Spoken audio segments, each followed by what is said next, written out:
Les 1er et 2 mai 2019, plusieurs personnes ont perdu la vie des suites de blessures par balle à Cotonou et Kandy.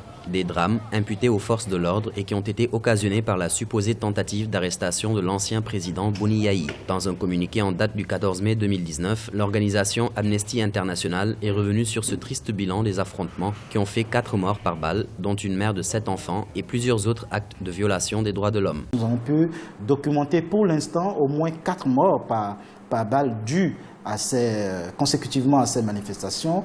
Nous avons pu constater par ailleurs que certains corps font objet de tracasseries administratives, voire policières, et donc ne sont pas totalement, les familles n'y ont pas accès totalement, y compris aussi certains dossiers médicaux de personnes blessées ou de personnes tuées dans ces manifestations. L'opposition a évalué à 9 morts le bilan humain des manifestations à Cotonou et à Kandy. De leur côté, les autorités dénoncent cette escalade de violence et appellent au calme. Jeudi 9 mai 2019, le ministre de la Santé avait par ailleurs révélé que certains manifestants étaient sous l'effet de substances psychotropes.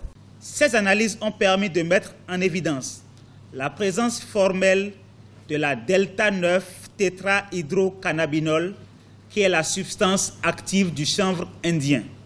Le gouvernement béninois a annoncé avoir commis un cabinet pour évaluer les dégâts matériels des violences. Aucun bilan chiffré n'a encore été publié de source officielle. Amnesty International recommande qu'une enquête indépendante soit réalisée pour situer les responsabilités.